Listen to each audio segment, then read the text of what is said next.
You're listening to the Off the Line podcast. I am Rahul Panikar, and with me today are Dhruv Arcot and Chirag Dharmesh. How are you guys doing? I'm doing good, Panika. It's feels nice to be in a final after a long time. So hopeful. Yeah, same. Feel good. I mean, I think the last time I'd come on this podcast, I had predicted United to finish about sixth or seventh, and here we are finishing second in the league. So I think really happy with the season, and yeah, looking forward to the final. I'm sure you guys are as well. Right. So, before we begin, please do subscribe to our channel on YouTube and follow our page on Instagram. All the relevant links will be given in the link below. Right. So, as you may know, the Premier League has come to an end with an absolutely fantastic final day, which saw Leicester drop out of the top four on the final day 2 years running. There was Kane threatening to leave. And recently we got the news that Sergio Ramos has been dropped from the Spain squad. And there's so much been happening in the world of football in the past few days. But we can't talk about that because today we're going to be talking about the two upcoming European finals, or at least one of the two upcoming European finals. In Today we'll be talking about the Europa League final between Manchester United and Villarreal in Gdansk, Poland. So this is the fifth time United have faced Villarreal in a competitive fixture, and guess what? The past four times we've drawn nil all. That's not something that we'd like to see going into a final, but still. The last time we faced them, I think, was 2008 in the group stages of the Champions League, and yeah, I'm not sure how good that Villarreal side was, but I think that was a pretty good United team that went up against it, with Ferguson still being there. And if I'm not wrong, that's the last season we had Ronaldo as well, the 2008-2009 season. So, and yeah, that was a season where we reached the final as well of the Champions League. So it was a pretty strong and competitive United side, and to see us, what do I say, going for a nil-all draw again. I don't really remember the circumstances of the match, but yeah, not too promising going into the game. Right, yeah. So, like you mentioned, last time was a nil all. Actually, the past four times was a nil all. So, moving on from that, so looking at United, we know that in the last match day, Ole had the freedom. I'm going to call it the freedom to rotate almost 10 of our players. Some of them due to necessity, some of them because he can. We know that Harry Maguire has picked up an injury in his past few games. I mean, he's been out injured. So, what do you think might be the alternative that we might field against Villarreal? I think Lindelof for sure is going to start because I think apart from Maguire, he's been a regular starter in our team, and I think Ole is going to go with his trusted player in Lindelof. So I think I personally see Lindelof making the start against Villarreal, and alongside him, I think it would most likely be by. I mean, other than that, I think our other option is probably Tuan Zebe, but I don't think in for a European final, I don't think Ole trusts him enough to start him alongside Lindelof. So I think it makes natural sense to go with Bai and Lindelof. But of course, I mean, all of us are hoping here that Maguire actually is match fit and is able to play. There's a bit of question mark on that. Not, I mean, I don't think Ole has clearly mentioned whether he's ruled out or not. He's just given indications saying that most likely he won't be there, but you never know. We could always see a surprise. So yeah, let's hope it's a positive surprise that we see on I Thursday. pretty much agree with whatever Chirag said, that Bai would be the next best option for us in the back line. And yeah, I would, if I'm, no, Bai didn't play the last Europa League final, my bad. But yeah, Bai does come in with a little bit more experience, and yeah, he's played alongside Lindelof in the past, and that back line to have some sort of chemistry there. And yeah, he would be my pick over Wanzepe for that final. And here's to hoping we don't have to find out who would only pick among those two. It is quite ironic that we signed an 80 million pound centre back and he's out for the most important game of the season. But I'd like to point out another. I don't know if it's interesting, but Axel Tuanzebe has actually performed well when we wore the black and white kit. If you remember against PSG as well, he Yeah, the kind of PSG locked game. Neymar down and Mbappe down, but we were wearing the zebra kit. So hopefully Ole looks into that a little bit. I'm just kidding. I hope he doesn't look into But stupid shit like how do you know? that. But wait, like, how do you know we're wearing We the same don't. jersey So to our I final? actually did read up on that. So what they say is that United approach this game as the away side. So if there is a kit clash, then United will be asked to wear their away kit, which would mean that we'll wear the black and white kit. So I actually did my research on this before formulating the opinion, just saying. But so yeah, moving on from that stupid point, we have Ole facing off against a familiar foe, Unai Emery. So it's the case of the first time finalists versus the many time finalists, right? So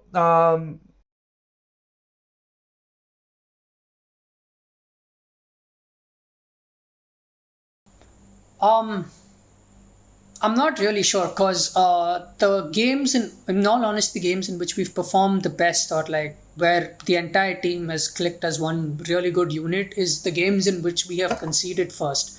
When we've gone down, especially around the 30-minute mark, more often than not, we come back really good, with a very strong performance towards the end of the first half, and we tend to carry that momentum into the second half.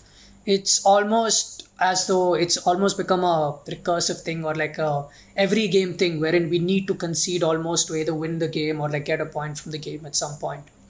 But that being said, going into the final and going against a seasoned veteran like Unai, conceding first might actually be I not too sure whether we can bounce back or whether we can register another comeback, keeping all the other implications that are there around this game.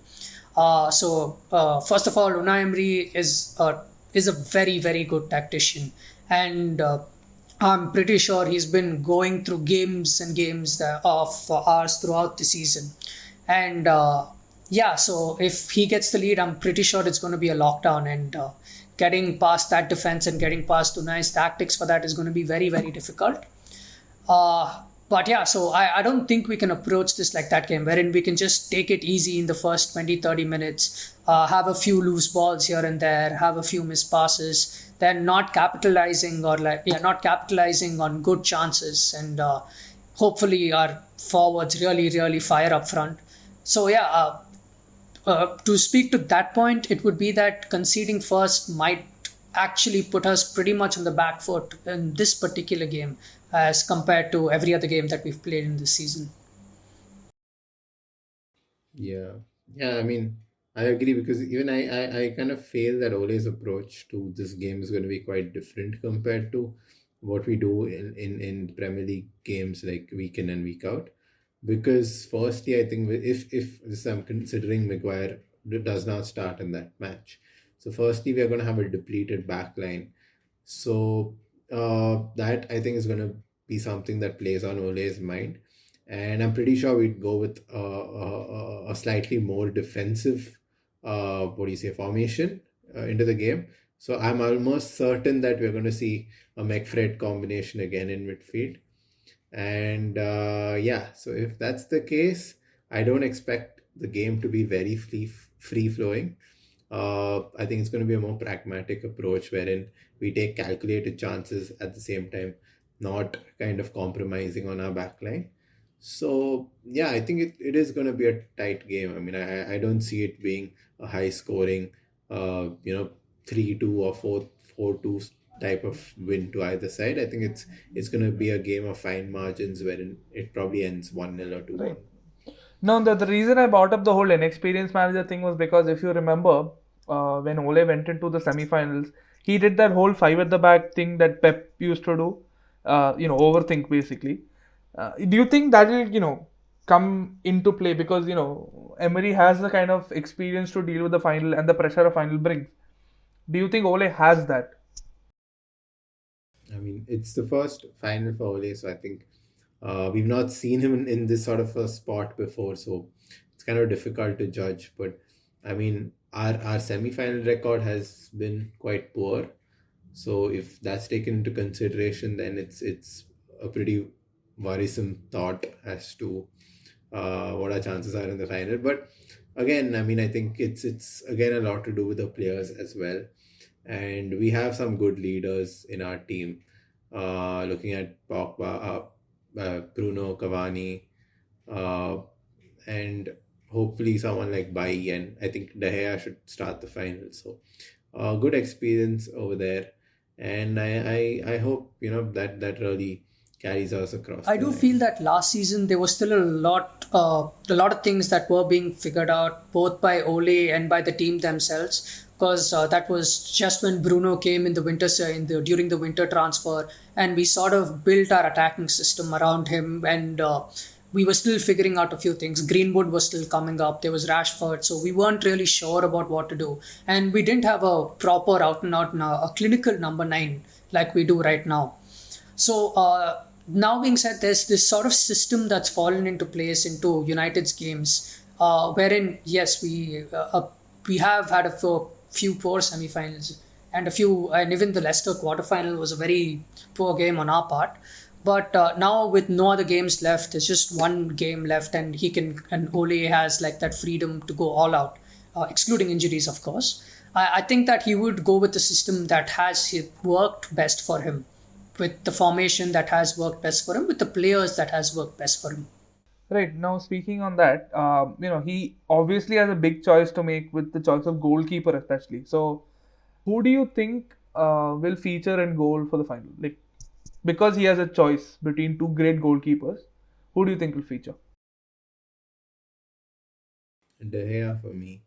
Uh, I think I think not only has he played in our Europa League matches so far, if I'm not wrong, and so I think naturally since he's got us still here, I think he deserves to start. No, I don't see any reason for why he would not play him in the finals and switch over to Dean Henderson. So yeah, and I think of course De Gea, with his experience, would naturally should be the first choice for this match. Although he has made a couple of blunders in the past in these sort of crunch games. I'm just remembering the Barcelona game that we had in the Champions League. I think that was 2 seasons ago. Yeah, 3 seasons ago. I'm not sure. A lot of blunders in that game, but yeah, hoping that's not something that repeats again. And yeah, I think De Gea should be the first choice. It's a no-brainer for me. Who do you think will be our key players going to the final? I know there'll be a couple, so we'll go at them one by one. So maybe you guys can take one player at a time and probably discuss what their thing is. So I would say the first key player would be I would definitely say one of our key players going into this game is Paul Pogba, our biggest match player. Every time there has been a big game, Pogba has been one person who steps up. Even during the AC Milan game, wherein we went 1-0 down, wherein we were 1-1, but we had the disadvantage because of the away goal. And yeah, going into that game, he's the one who came on during halftime, scored the all important goal for us that pretty much got us to the semi final. And even 2017 in the final against Ajax, he is one of the players who scored for us. And I do think that when it's the big games and when it's the big occasions like this, and you need someone, I think Pogba is that man. So I would say Paul Pogba would definitely be one of our most critical players, and I'm really hoping Ole starts him. I'm not sure I'm not sure how he's going to play his midfield and his wingers, but I really do hope that Pogba is one of the people who start this game. Yeah, Pogba again, as Dhruv said. I think the first point that comes into consideration when we talk about Pogba is whether he's going to start. So now what I see is we're going to stick to the 4-2-3-1 formation. I don't think he's going to tweak that. So now the back four is something which we've discussed. Now coming to the two people who play in the double pivot. Now again, as I said, because of the absence of Maguire, I see Ole trying to bolster the defensive part of our team. So looking at that, I think I see a McFred combination being played in the final. So if that's the case, now leaving to the three attacking midfielders. So Bruno is a natural choice uh, in the cam position. So I think there's nothing that can be moved around in that position. Then coming to the left wing and the right wing. So Now, if no left wing, I think that is the position where Pogba is most likely to play, if at all he does. But now again, there's a competition with Rashford over there. So the two combinations that I see happening is either Pogba plays on the left and Rashford plays on the right wing, and Cavani as centre forward with Greenwood being left on the bench, or it's going to be a situation where Rashford starts, Bruno in center, and then if Rashford starts on the left, the right wing is naturally going to be Greenwood.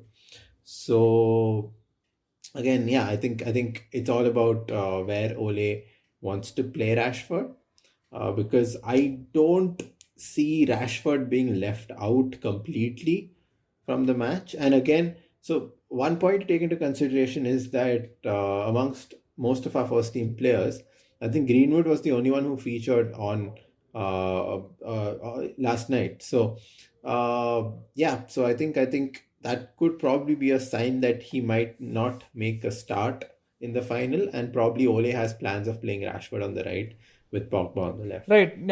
Again, Paul Pogba has always been a figure of controversy at United, be it from the very beginning, whenever he didn't justify the price tag. There was a lot of talk around Pogba, right? And even this season, right before the Leipzig game, there was talk. I mean, there was talk from Raiola saying, the future of Paul Pogba is not at United. So, how much do you think will Pogba want to either A, dismiss all that, or B, put on a show for his future employers, if any? I think that's a win-win situation for us either way. So if he wants to stay at United, I'm pretty sure he's going to give all his heart out in the final. And again, there have been, I think, even in the Aston Villa game wherein he scored the equalizer, I think that came with the Bruno assist. And a lot more instances where Pogba has shown heart into his games, wherein his work rate has been significantly more, wherein he's just been he's been a very good performer for us when there's been a need for it. And again, I'll call it back to that Milan second leg, wherein really he was one of the star performers for us, both even irrespective of the fact that he just scored the goal, and his work rate, the way he was playing, his everything about him during that day was great. And even in the semi-final, the Roma second leg, I think, no, the first leg, sorry, the first leg also, Pogba played exceptionally well. And on the other front, that whether he is putting on a show for his future club, then yeah, he's definitely, this is the stage to put on a show for. Wherein if he performs here, it's just proof that he can perform on any level almost. Yeah, for sure. He's an excellent player to have on any team. I mean, considering the talent that the guy has, he would be an asset on any team. Right. So another key player that I'd like to bring about is Luke Shaw. Mainly because not only because of his defensive in output, which has been good this season, but mostly because of his creation of chances. Right. We've been kind of reliant on Bruno for the whole creative spark in our team, and I think Shaw provides another outlet for the whole creative. I wouldn't say spark. I would say I would be more like another option for United. Going from the left, putting it onto Cavani's head. Cavani's head always does the job. So, what do you suggest, or what do you think about Luke Shaw being a key player? Yeah, definitely. He's gonna be a very integral part of our team and our performance on Thursday. So not only with respect to his attacking abilities, I think even defensively. So as far as I know, in the Arsenal game, Villarreal attacked quite a bit through the right flank. So coming to that, I think Luke Shaw is going to be the one who's going to try and stop that inflow of attacks from the right. So again, his defensive abilities are going to be tested, and he'll have to be up to his game if he has to stop Villarreal from attacking from the right.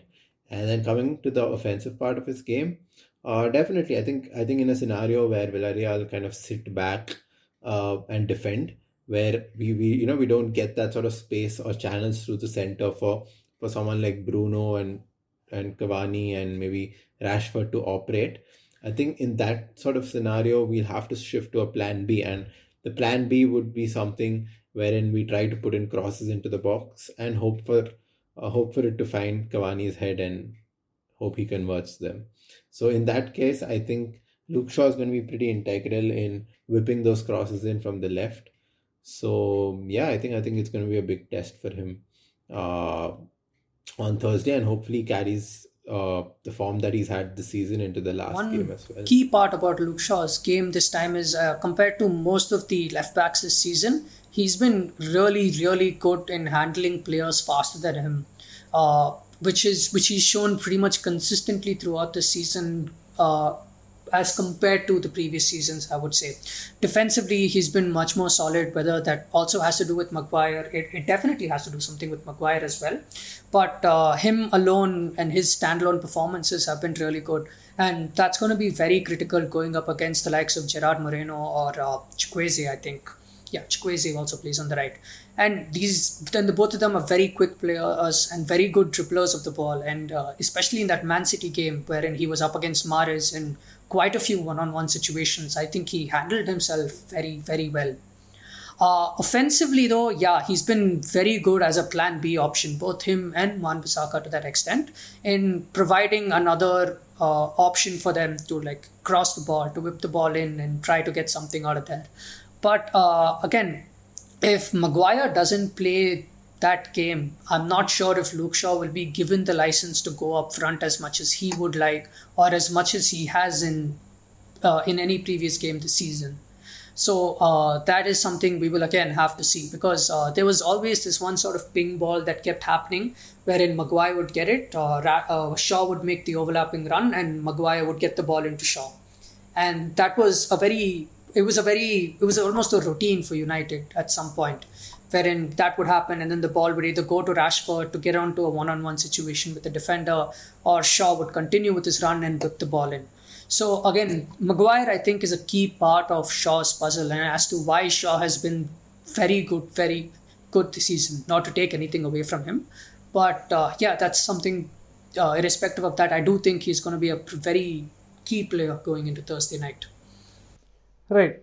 So yeah, like you mentioned, how about how he dealt with players faster than him? I think that was visible when we played Liverpool at Anfield. How he dealt with Salah, the whole how he tracked back and kind of. I mean, there were a lot of memes after that. How he pocketed Salah, all that. But there has been a slight drop off after Maguire got injured, like you mentioned. So hopefully that doesn't factor in on Thursday when we play Villarreal.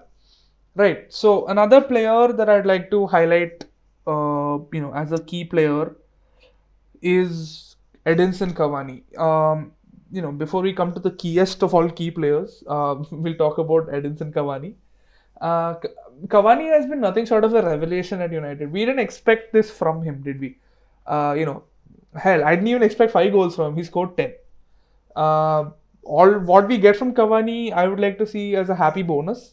So, how much do you think Cavani's leadership and experience, especially in playing big games, would factor into this particular big game at United? Yeah, Cavani has definitely been a boost for us this season.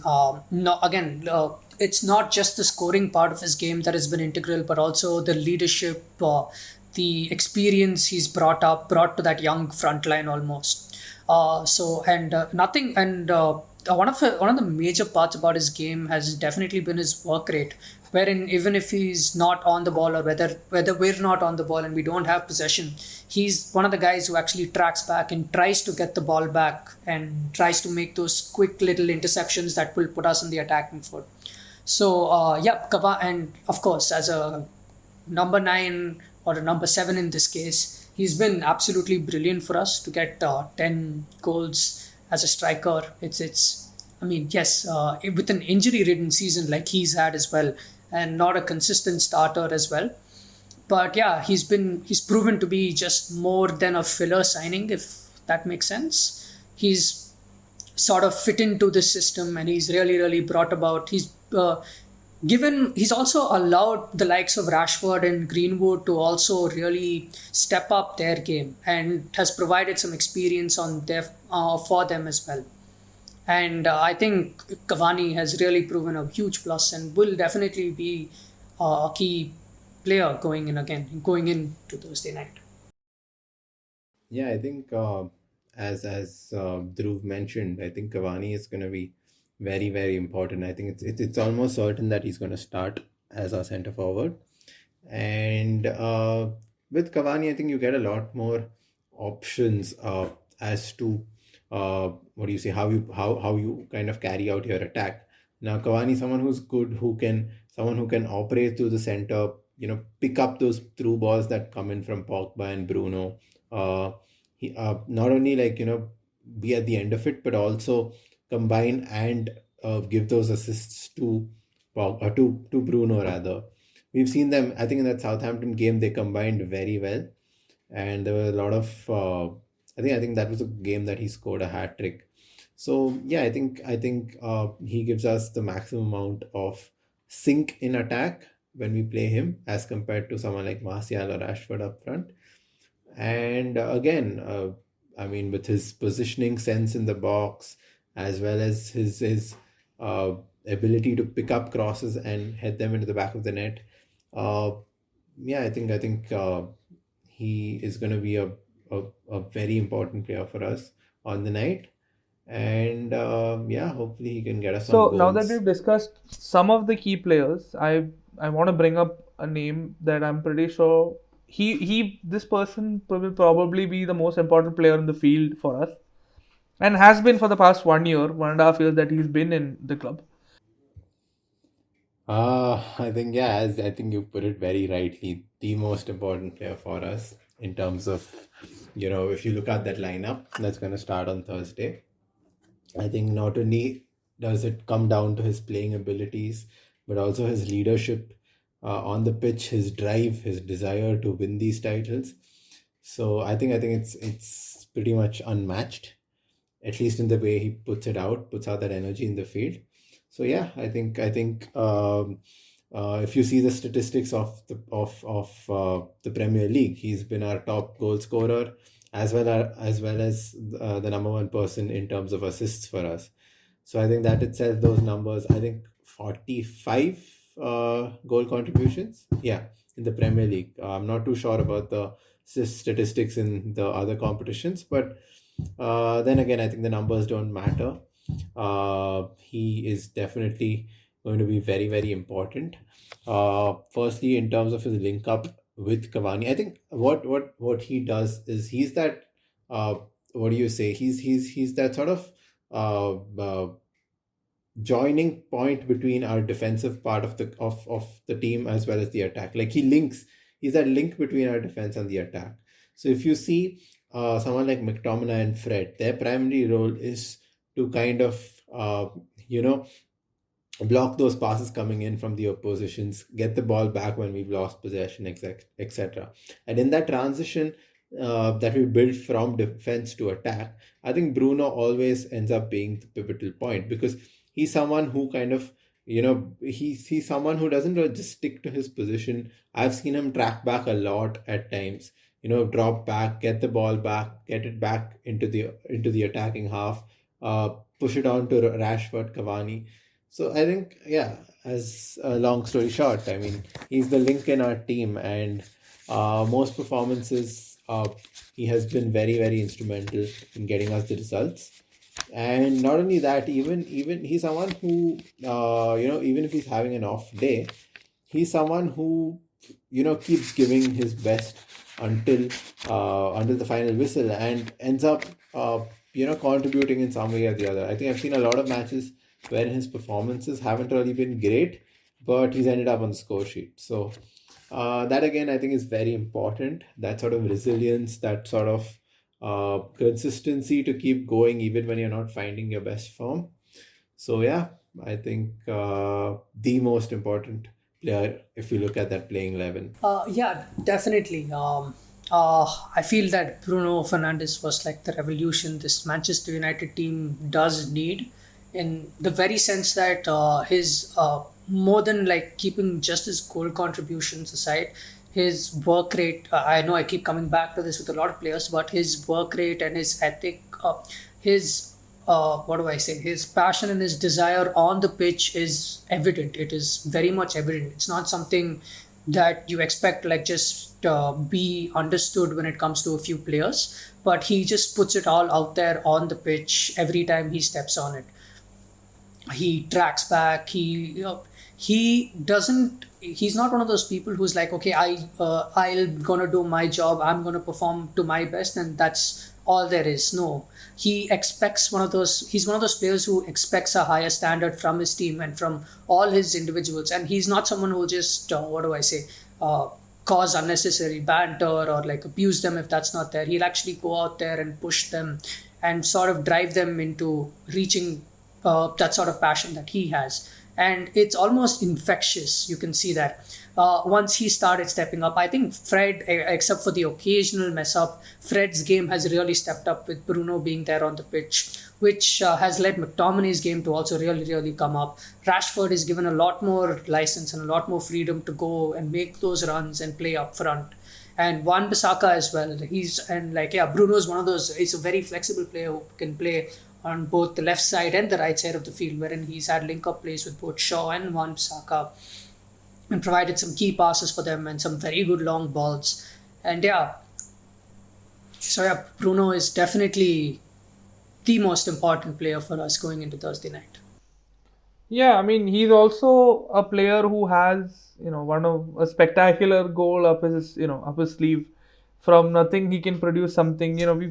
We've all heard the articles, or we've all read the articles in the press. It's also interesting that he's outperformed his XG in both, assists and goals in the league this season. He's outperformed them by 1 unit each. So, which is matching your XG itself is a commendable feat. Outperforming it is pretty, it's not unheard of, but it is impressive. So, like you guys mentioned, and all the points that you guys mentioned are true. He will probably be one of the most influential players. He should be one of the most influential. Let's put it that way. He should be the most influential players of United on the pitch. Now, moving on. In the 2017 final, we saw a couple of youngsters make their breakthrough. Breakthrough in the sense, we had a certain Marcus Rashford plays, I think it was his second professional season that year. I think he came out I think he made a breakthrough in the 2016-17 season, if I'm not mistaken. And that's, that final is where people kind of stood up and took notice. So, how much do you think will the youth have to play a role? How much of a role will the youth have to play in this particular final? Do you guys think? Because the traveling squads are out, and you have Amad Diallo, you have Shola Tire. I hope I'm pronouncing that right. Shola Tire. You have players like that. So, how much of an impact do you think these guys will have on the field or on the team? See, I mean, in all honesty, I don't really see them, making it on the pitch on that day.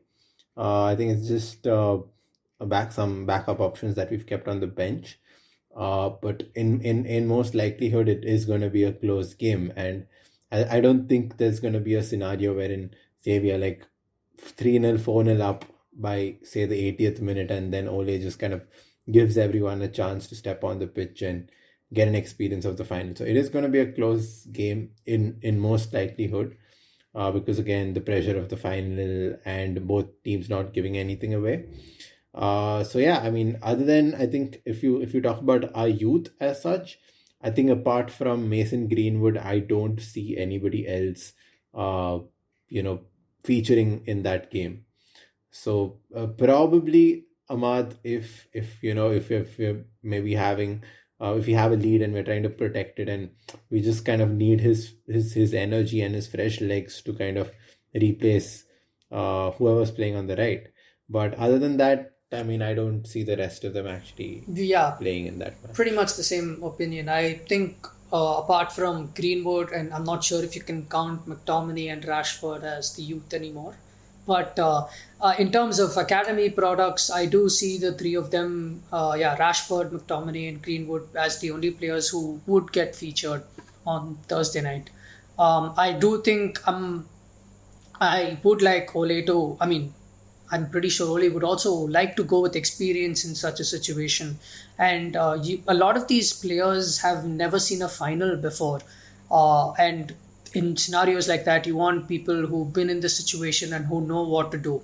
And yeah, you can say, you can call it a trial by fire, but I'm not sure, given the current situation and the simple position of where our club is and how important this trophy is. I don't think Ole would be doing that. I think he's going to go with his guns and just stick to the team which has worked for him this season. Right. No, yeah, I agree with what you guys said. Even though I brought up the point of the whole youth thing, I was kind of implying that Mason Greenwood would play a role similar to what Rashford played in the 2017 final. So, but yeah, like you guys mentioned, it is highly unlikely that anybody else other than maybe Greenwood and Rashford and McTominay playing. I don't. Yeah, like Dhruv mentioned, I don't think you can call them youth products anymore. Maybe Greenwood the only actual youth in the team. So yeah, but it would be nice, if you could maybe Ahmad coming up with the winner. For all you know, I mean, I hope it's an exciting final. I mean, every football fan would hope so.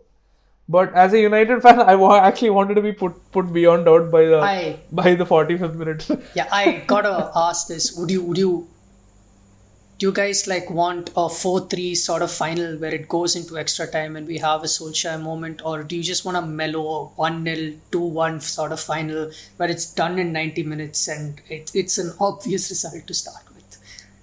I mean that's actually a very important question. Considering that we could all use a little excitement in our lives, but then again, I don't know if my heart can take any more of that.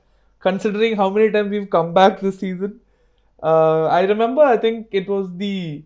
I don't remember which game it was. The last, yeah, the Southampton game, the 3-2, where Cavani came on with 2 goals. So like, you have games like that, and we hope as a football fan to see more games like that.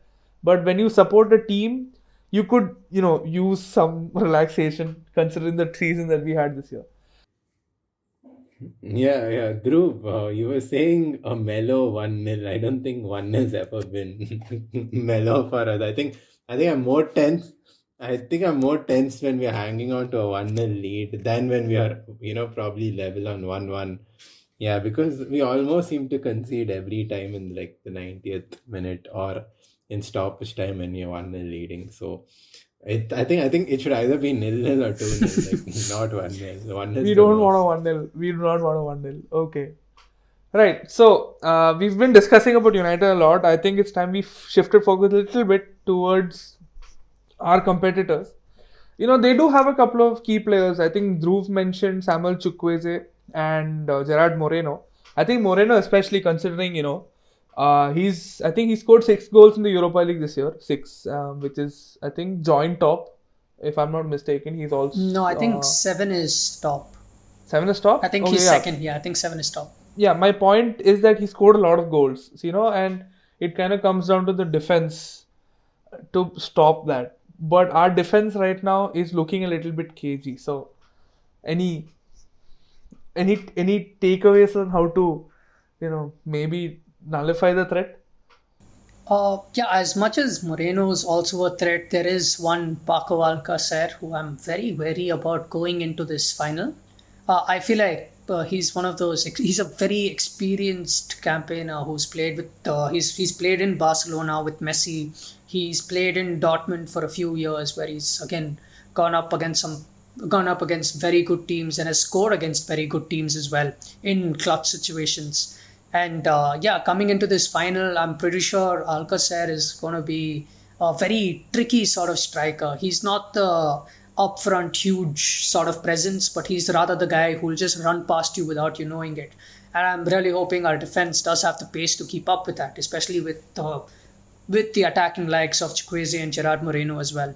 So that's going to be a little tricky for us because, again, in the Prem, we've predominantly gone up against sort of a proper number 9 in many cases. The Harry Kanes, the who else? I can't think. Yeah, Jamie Vardy. But yeah, we've gone up against some pretty big strikers who just there to sit there and finish the ball. But with Alcacer, you get this extra sort of dynamic with him, wherein he's just not going to be the one who's going to score the goals, but also sort of set up the goals. So I think Alcacer also is going to be a very tricky character to deal with on Thursday. Yeah, I mean, see, to be honest, I've not really watched a lot of Villarreal matches to be able to, give too much of an analysis on their players. But so I just focus more upon our team. And I think one issue that's been with us is that we kind of concede a lot of silly goals. Like it's this, one moment, a few seconds of concentration lapse, and we end up conceding, whether it be through set pieces, uh, or just a counter attack, or them, or just losing the ball rather when the opposition is pressing. So I think these are small things which I'm sure Emery would be aware of, and he'd tell his team to exploit to the maximum. So that's something which we'll have to take care of, and not have these brain fade moments wherein we kind of we end up conceding a goal which could end up being really costly for us. So uh, yeah, I mean, coming to the defense, I think that's what we need to be wary of. Firstly, set pieces, then losing the ball in the build up play when we try to build from the back, and yeah, getting caught off on the counter with a few players out of position, say someone like Shaw, Van Bissaka, who come into attack. But yeah, and coming to the attack, I think we should just stick to what we do best. I think that's worked for us. That's proven to be the magic formula. So just go ahead with the way we've Right. been playing. So before we leave, I think our discussion has been long and fruitful. But before we leave, there is still one thing we have to do. We have to predict the scores. So, tell me, Chirag, what do you think the scores will be for this particular tie? Uh, I'm gonna go with 2-1 2-1 United. United. That means we should. Do you want us to be leading 2-0, or do you want it to be 1-1 and then we score one at the end? No, no, no. I want us to be leading 2-0, and then Villarreal maybe can score in the 95th minute or something. Okay, And yeah, fine. So, that Dhruv. 2-1 is fine. Or wait, they could be leading 1-0 Yeah, and then that we that come back seems from that behind. seems very likely. Yeah, That seems more that is likely than right. us being 2-0 up. Yeah, But yeah. yeah. Yeah, I was gonna say 2-0, but then I realized Okay, I do have our to ask this. tradition of Do you letting the think first it's goal. gonna go into extra time, or is 90 minutes enough to settle this? Listen, we will take that as it comes. So I suggest we just don't think about it right now. But yeah. No, actually, the thing is, considering like I said, this is an away match for us, and our away form has been In that excellent. spirit. In that spirit, it is highly likely that they will score first and we will make a comeback. So, Chirag's prediction is 2-1 United. So, Dhruv. Okay, I'm gonna be a little like dramatic here, I guess. I'm gonna say a 2-2 penalties, and I'm guessing we'll edge it 5-4 maybe. Okay, that is I'm the not. definition of a nail biter. Okay, so Dhruv's prediction is a 2-2 draw with United edging out Villarreal on penalties 5-4.